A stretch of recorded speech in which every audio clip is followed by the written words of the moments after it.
Good morning. Good morning. It's our welcome and invocation. So we all know it's up on the board, and it's something we probably all know by heart. So let's start.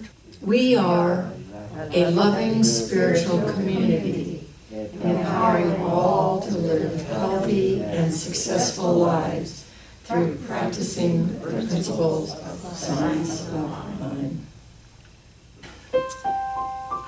As we go into service today, let's remember to do it with a grateful heart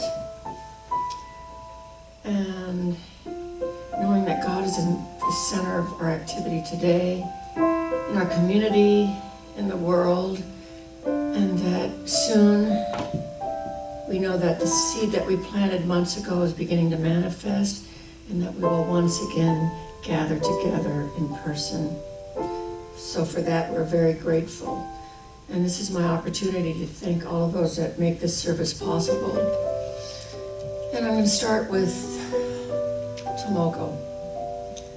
Thank you so much. Really, without you holding it all together, I'm not sure where we would have been when other churches haven't been quite so lucky.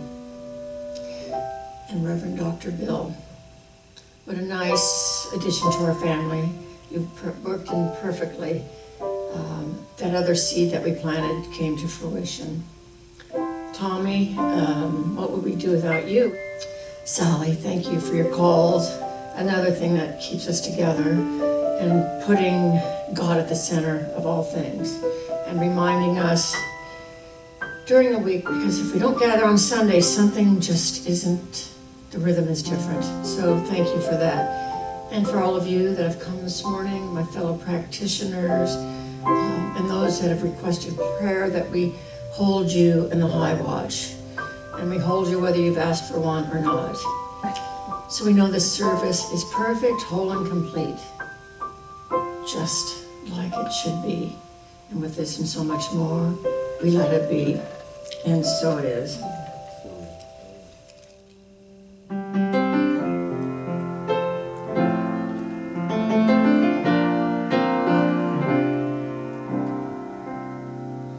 To be still and let God love me. I need to be still and let God love me.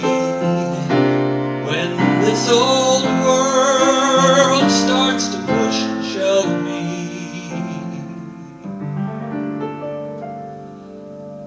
I need to be still. Let God love me.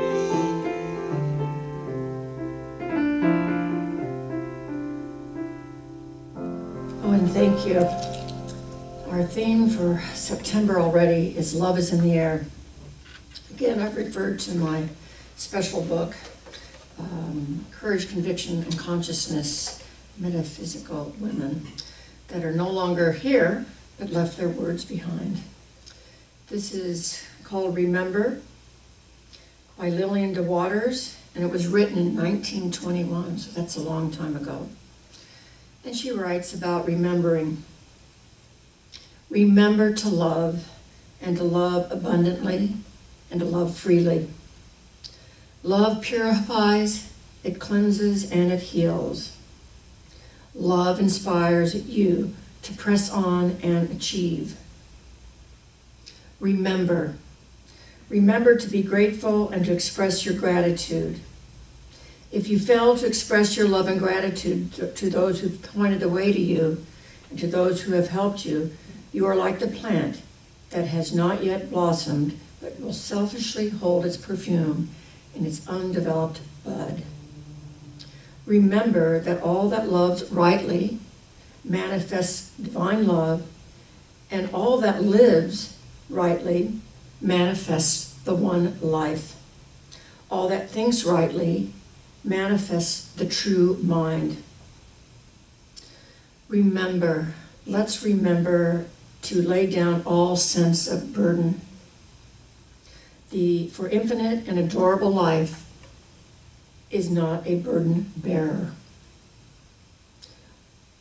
Remember to love your work and then it becomes playful.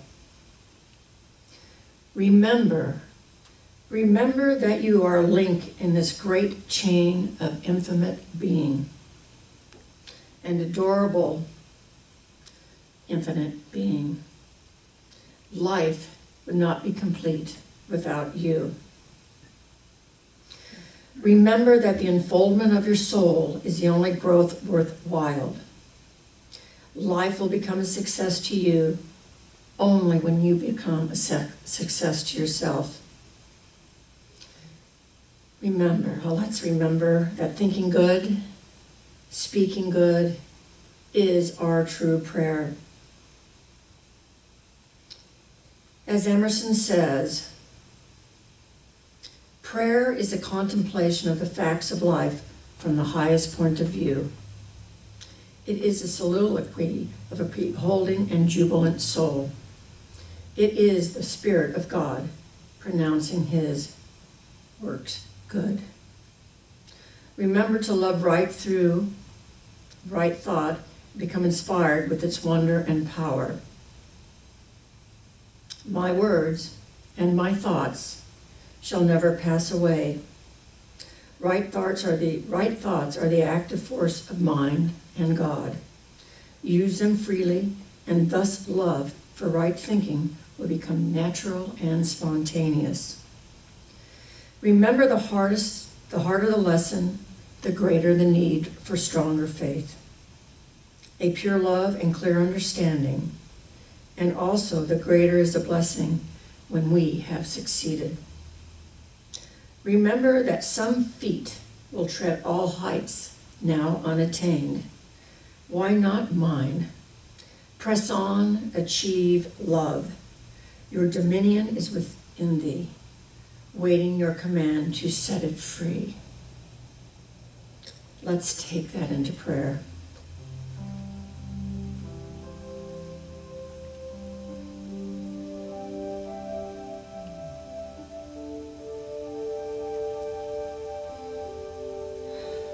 Life as a river.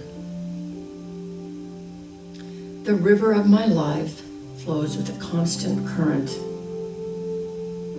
It has its shallows, it has its deeps, but always keeps the current and constant. One way it flows from summit snows to the expanding sea, endless, boundless, and joyous and free. God is the source, the river, the sea, and me. And so it is.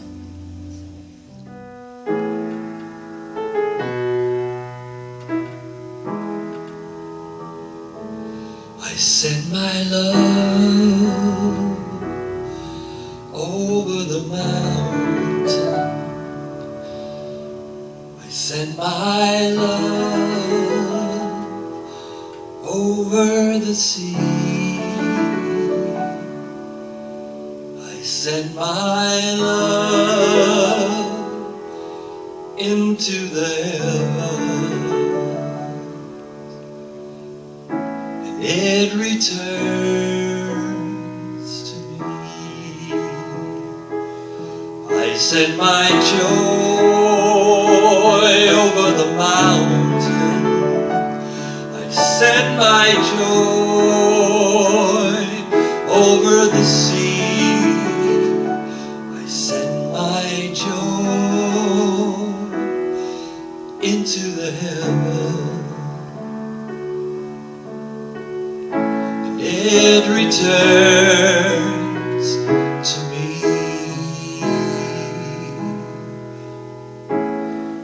It returns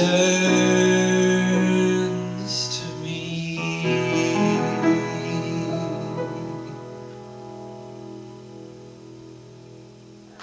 Thank you, Tommy. Wow. I just have to be retrained every day, it seems like. So, good morning, everybody. Good morning. I started to say good morning, boys and girls, because I've taken on this second grade class for a teacher who's out at the beginning of the year. But we aren't all boys and girls after all, I guess, right? That child within is about to come out in whatever manner, we don't know for sure. So, I am Reverend Bill Salisbury, and I'm happy to be here, as always. The reason I had to be retrained, of course, is I was gone for a couple of weeks. Well, you just went ahead without me anyway, in that loving spiritual manner that we do. Good. So, the overarching theme this month is the spiritual equinox. Love and peace. And we're all familiar with equinox. We have two of them, the vernal equinox in the springtime and the autumnal equinox right now in the fall. And those are the days equinox. This is kind of strange about the way I think about it anyway, because this comes from the Latin equa, equal, and noc, night. But when I think about equinox, I don't think about the fact that there's as much darkness as there is light. I go the opposite way. I think there's as much light as there is darkness. So, and that's really what it means. There's just an equilibrium there. And the spiritual equinox, to me, of course, is about love and peace. There's always an equal amount of each. It doesn't have to be love and peace. I just arbitrarily grabbed love and peace as the two God qualities that I wanted to measure that equilibrium by. It could be happiness and joy. It could be wonder and bliss. It could be any two God qualities you want. Or it could be any combination. It could be 6 or 8 on one side and 6 or 8 on the other, because God is evenly and equally distributed to us at all times.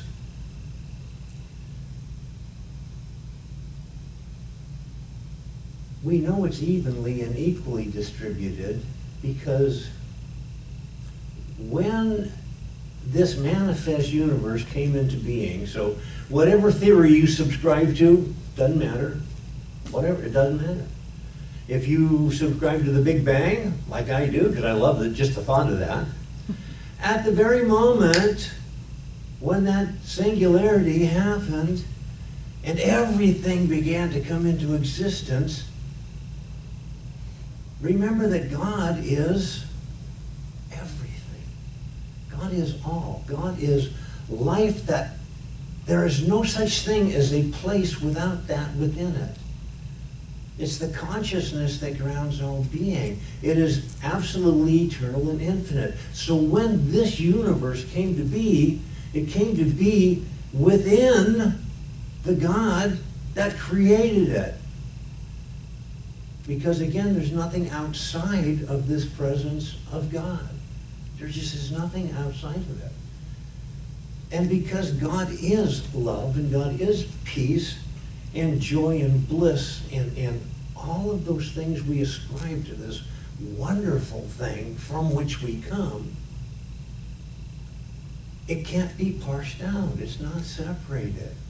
Every atom, every molecule, every irreducible quantity, if you will, of whatever has equal parts of all of the qualities of life, of nature, of God, of spirit in it. So we don't say that, well, okay, we like our scales, right? Our Liberty scales. We don't say, okay, there's this much love and there's this much peace, so they even out. No, you can't separate it. Everything there is, everything that will ever be, comes to us complete with 100% makeup of God, of life, of nature, of spirit. And it's all intertwined. So, boy, that's a long way to get around to the talk title, isn't it? But here we are nonetheless.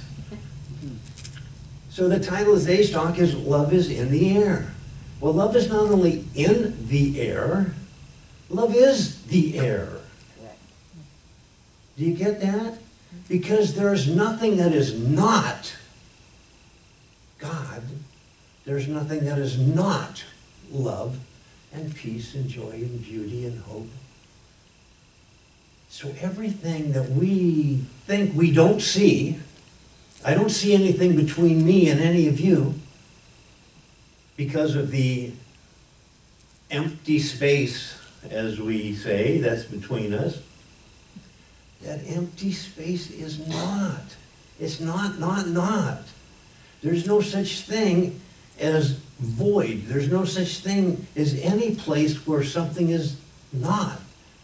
There's something everywhere, and that something is this consciousness within which we live and move and have our being. And we are immersed in air. Would you agree? We are immersed in air. Yet the air is made of that substance of God which creates everything. So the air is the love that we're talking about and the peace that we're talking about in equal parts, remember? Like fish are immersed in water. If we took fish out of water, well, you know what happens. They're going to start flopping around, and they're going to pass from the state of manifestation that they are as fish, and they are going to be reformed into some other sort of energy to be probably at a later state manifest into another object or a thing, if you will. And if we took us out of the air, what would happen to us? Same thing. We're going to flop around. We're going to exchange the energy of this vehicle, this vessel, this body that I am, and it's going to become something else. And in the meanwhile, it's going to go back to that undifferentiated substance, godness, from which it came. And all of this takes place within the air. That's what we call it. But within that consciousness within which we have our being at this point. So, to say that love is in the air, and I love that song, Tommy, about I send my love here and there and everywhere. We should be, don't we? We send it here and there and everywhere. But love isn't like a package. It's not like wrapping it up, taking it over to UPS and having it sent somewhere. Because when we do that, that package leaves us. Is that right? The package leaves us, it goes to somewhere else, and somebody at the other end opens it. Oh, look at, what's this one? Oh my God, it's love from Tommy. Wow. Mom, look what I got. But when we send our love, consciously speaking, we can send it as far and as wide as we wish. And we can send as much of it as we wish. And how much of that do we lose? Nary a drop. Boys and girls, nary a drop. We can send all of that we want, and it never costs us even an ounce of that love. Strangely enough, remember, we're the microcosm. We are made in the image and likeness of God. Strange enough, that's exactly how it works cosmologically. That love that emanates, actually, I don't know why we say it emanates from God. It doesn't emanate from God. It simply is God. And because everything is included in that and involved in that, and there's nothing outside of that, it's always just there. But we use that phrase, we send it, and that God sends God's love to us. And great. How much of it disappears from God when it's sent to us? Not a lick. We can send it all. And the reason we can do it, oh, by the way, when we send it, if I send it back there to you, it didn't just come from here and magically show up over there. Every iota of stuff, God stuff, consciousness, between me and where it's going to end up is filled with that same love. And an equal amount of it, I might add. So I've sent it, but I haven't lost any of it. Someone has received it, and in between us, that entire space is filled up with it. Air, remember, love is in the air? No, love is the air. I'm gonna have to change, is it too late to change that talk title? And everything comes through what we call air, right? Did you know that Abraham, before he was the great prophet and leader and all, Abraham was a shepherd. Abraham used to sing to his flock. That singing, that song of Abraham went out through this air that is love at the same time, and it went to his sheep. And I'm not going to say lulled them to sleep. Do you think when sheep are trying to go to sleep, they count people? They count shepherds? I don't know. But at any rate, so it turns out that when shepherds would move their flocks, you know, like for big gatherings, or if they're going, you know, to the big city or something, that they would get all intermingled. And it's not like the cowboy movies. It's not like their beef in Texas where they had brands put on them. They didn't have brands in those days. Must have been hard for some of them, I'm sure, but they got by. But whenever they'd all get commingled, when they wanted to separate the flocks out, I'm sure a lot of other shepherds did the same thing as Abraham did, and those who didn't had to fashion some other way of getting their sheep together. But Abraham would just walk away singing to his sheep that same song that he would sing to them every night. And the sheep would separate themselves from the herd and rejoin in Abraham's flock. The same air that carried that song of Abraham is the air that carries to us the song of the universe, our soul song. It's floating into us as if sending our love across to somewhere, as Tommy was singing about. Wow. Just think about that. So you say, wow, there's just something in the air. And don't we call it a vibe? Getting some good vibes. Or if you're old enough, the Beach Boys, picking up good vibrations. That's like a 70s thing, right? But it's true. It does come to us in vibrations. Everything, are you ready for this? Everything, including me and including you, is vibration.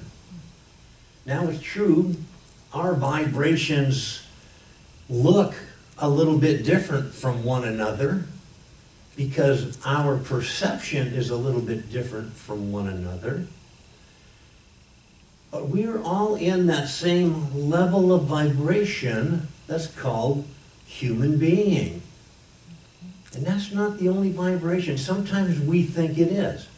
Sometimes we think we're the end-all, be-all. Then when you stop to think of all the things that are not within our field of perception, you know, there's an entire spectrum of light out there that owls can see that we cannot.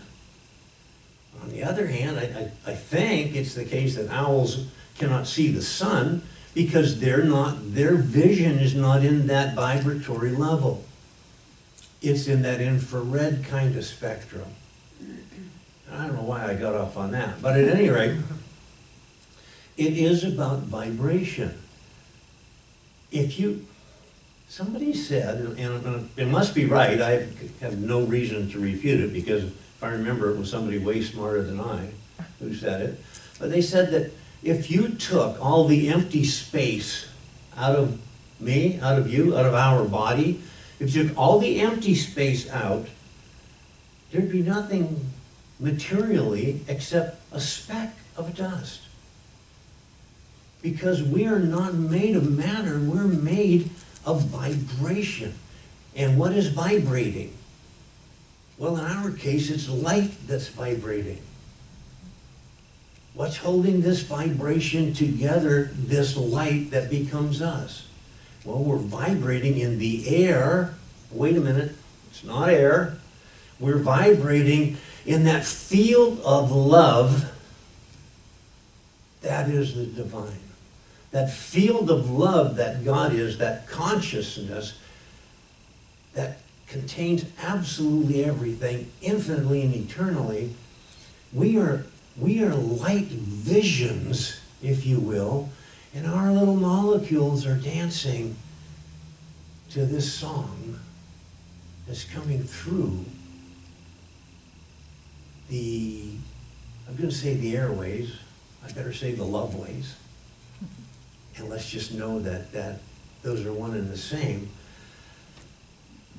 So when we think about love is in the air, we think about it coming to us by way of a vibration, and it does. It does because we are vibrations ourselves, and therefore we are able to recognize the vibration of other things on our level. So there's a whole world of stuff out there that we don't get to see, that we don't get to experience, unless we somehow lift ourselves out of this encapsulated soul that we are.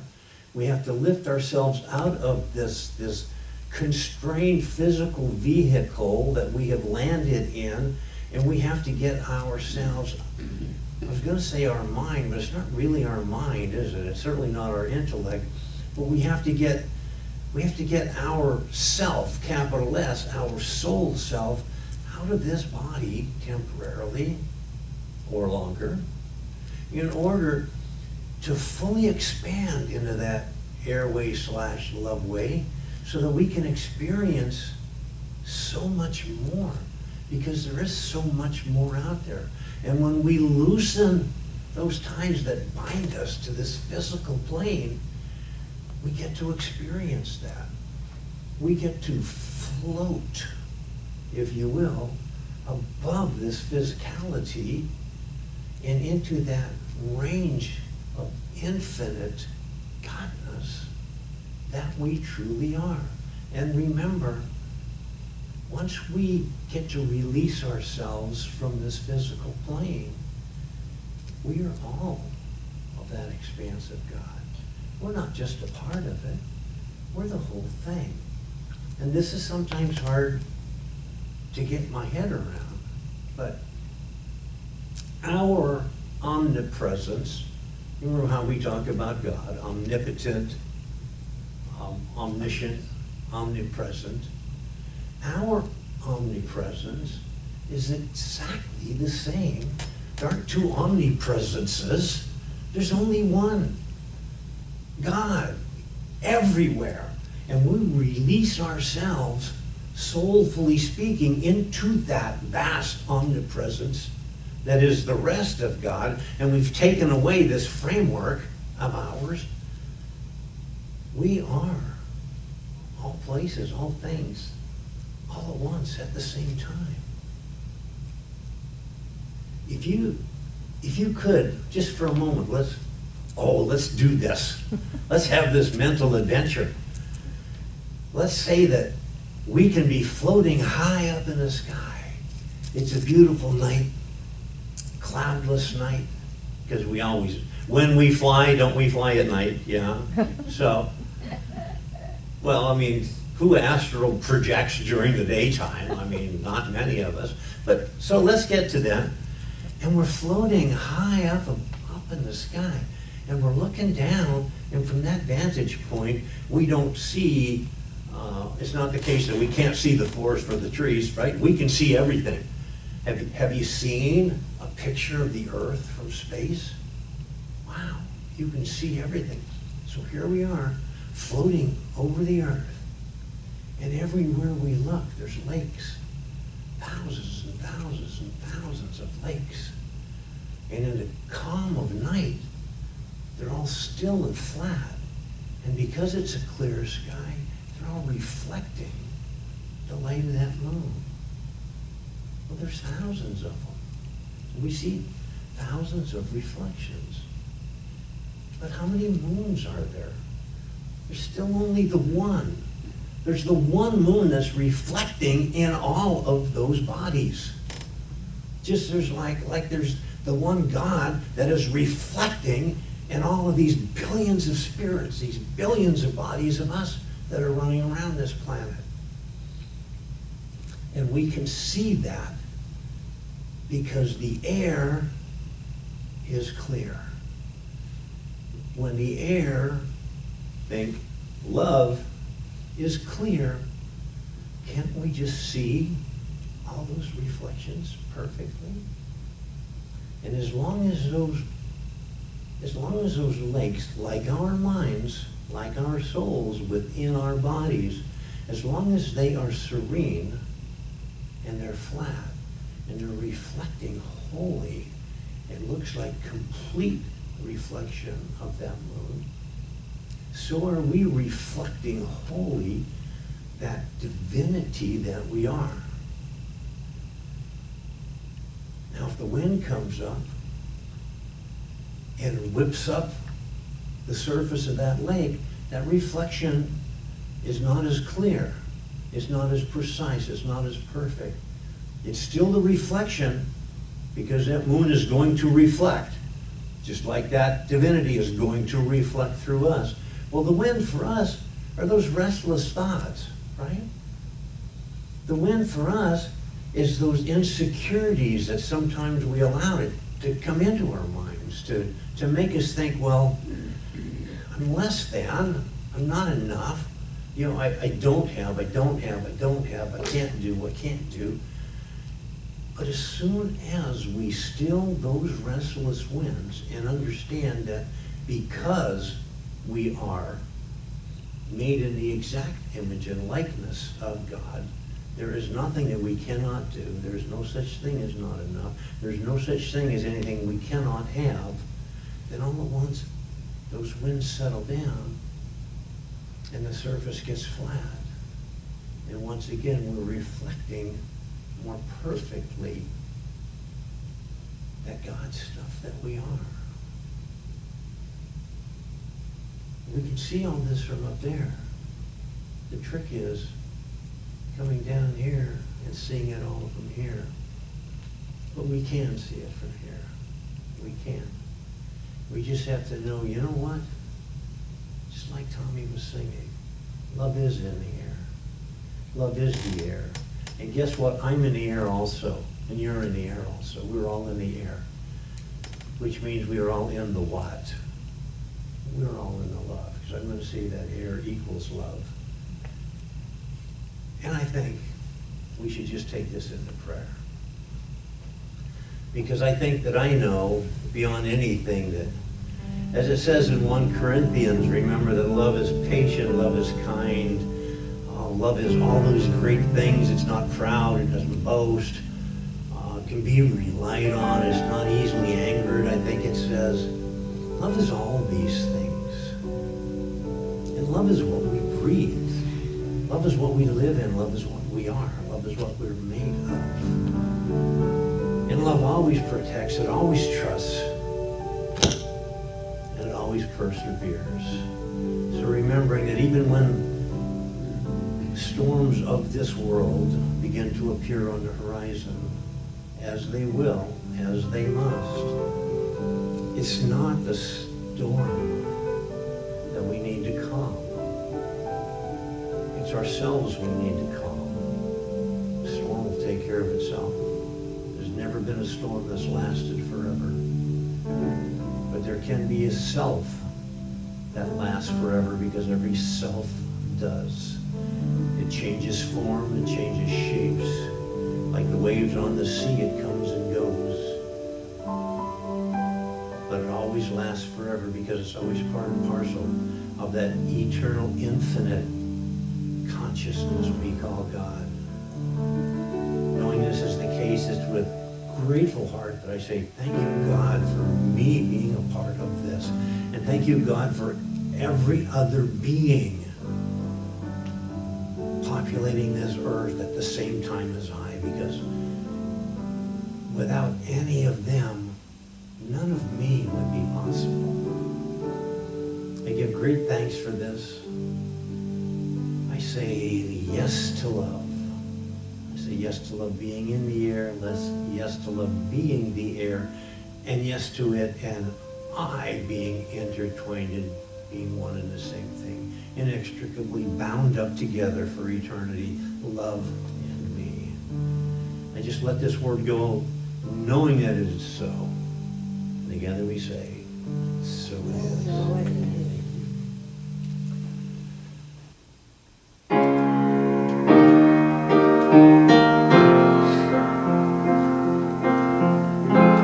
I'm thankful, so grateful. I'm one in the Spirit all around me. I'm thankful, so grateful. I trust in God.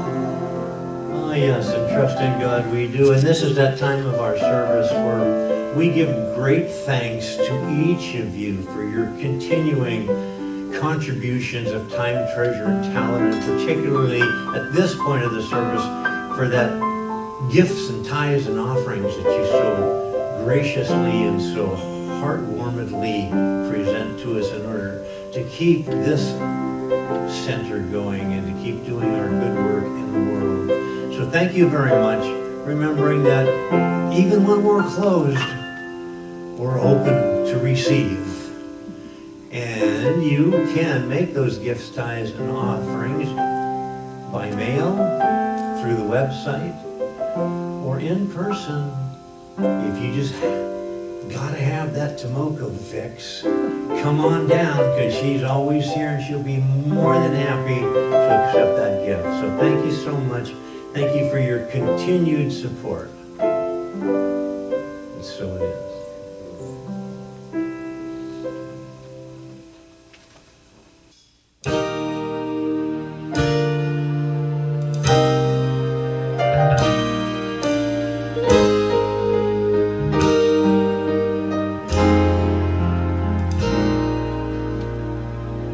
In this moment, in this place, I remember who I am, letting fear and worry fall away from me. I open my eyes and see there is only love. There is only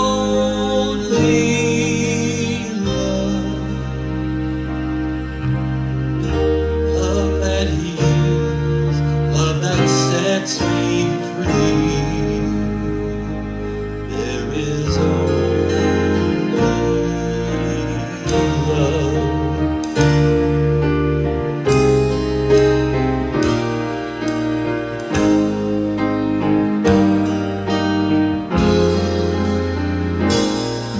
When I lose myself, when I've lost my way, when I go inside, quiet my mind, I hear the Spirit say, there is only love. There is only love. Love that heals, love that sets me free. There is only love. There is only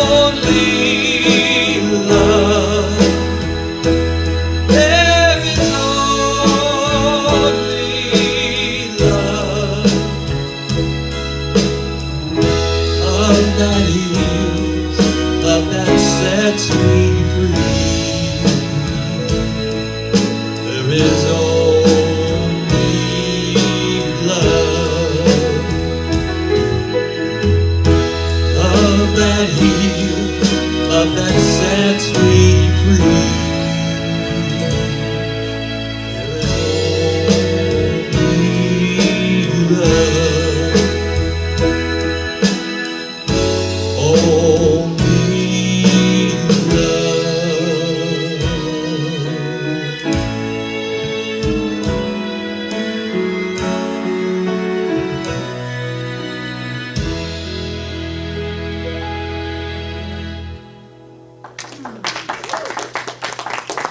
Wow, holy cow. You know, it sounded like there was a whole orchestra in here, didn't it?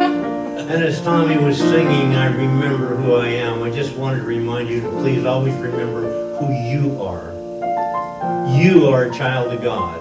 This entire universe was created for you to send and receive and to share and experience the love that you are. So right now, I would like to remind you that our practitioners are here for you, for us. Make no mistake about it, we sometimes go to our fellow practitioners for the same reasons you would come to one of us.